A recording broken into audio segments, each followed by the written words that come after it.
صبح کا وقت تھا. مجھے صبح میں فجر کے بعد میں سوئمنگ کرتا ہوں تو میں احتیاطاً اپنا سیکیور فون ساتھ لے گیا اور میں نے ضیاء کو کہا کہ ضیاء یار اگر کوئی گھنٹی بجے تو مجھے فوراً بتانا. As luck would have it وہ گھنٹی بجی تو جنرل آصف منیر لائن پر تھے. 9 اور 10 کی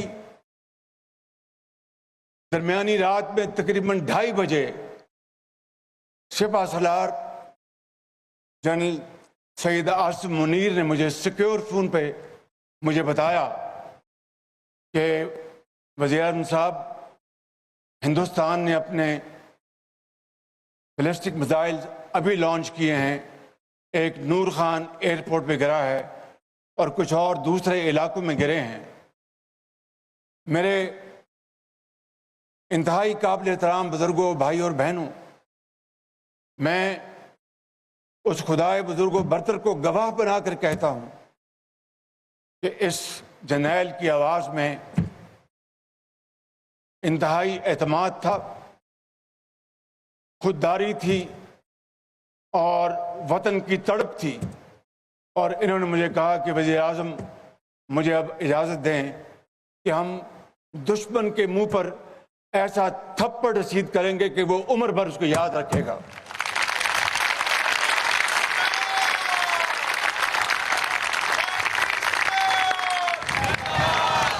اور پھر آپ نے دیکھا کہ کس طرح پھر پٹھان کوٹ، ادھمپور اور کہاں کہاں ہمارے شاہینوں نے اور الفتح میزائلوں نے حملے کیے اور دشمن کو سر چھپانے کی جگہ نہیں مل رہی تھی.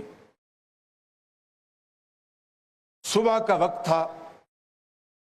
مجھے صبح میں فجر کے بعد میں سوئمنگ کرتا ہوں تو میں احتیاطاً اپنا سیکیور فون ساتھ لے گیا اور میں نے ضیاء کو کہا کہ ضیاء یار اگر کوئی گھنٹی بجے تو مجھے فوراً بتانا. As luck would have it وہ گھنٹی بجی تو جنرل آصف منیر لائن پر تھے. کہنے لگے کہ وزیر اعظم ہم نے بڑا بھرپور ان کو جواب دیا ہے اور اب ہمیں سیز فائر کرنے کی درخواست آ رہی ہے، تو آپ کا کیا خیال ہے؟ میں نے کہا سپہ سالار اس سے بڑی اور عزت کی کیا بات ہو سکتی ہے. آپ نے دشمن کو ایک بھرپور تھپڑ مارا ہے، اس کا سر چکرا گیا، اب وہ سیز فائر پر مجبور ہے، تو میں سمجھتا ہوں کہ آپ بسم اللہ کریں. یہ ہے وہ مختصر ایک سمری اس لمبی داستان کی،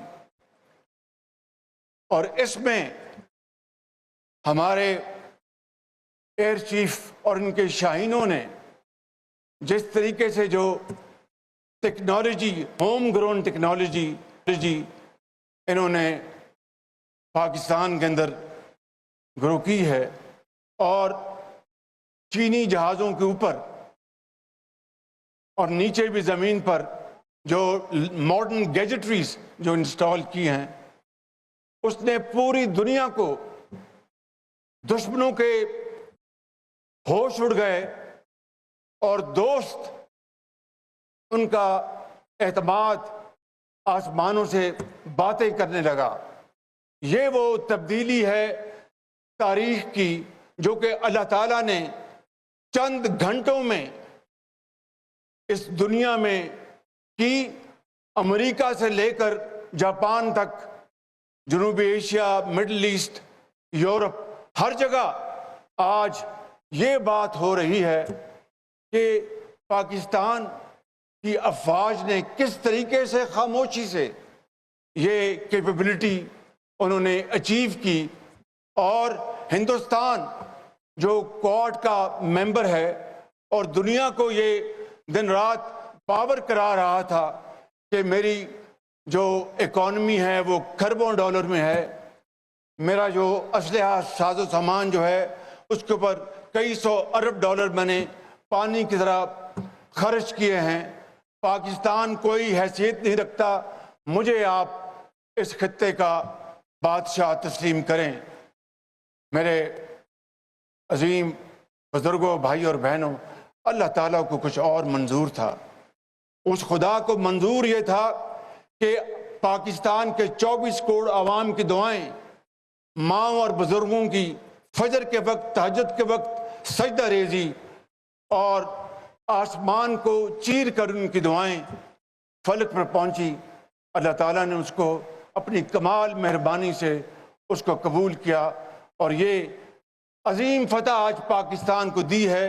اور آج ہم یہاں پر یہ یوم تشکر اس طرح منا رہے ہیں کہ ہم سب کے، پورے پاکستان کے عوام کے، بزرگوں کے، ماؤں کے، بہنوں کے، بیٹوں کے سر رب ذوالجلال کے حضور جھکے ہوئے ہیں اور ہمیشہ جھکے رہیں گے۔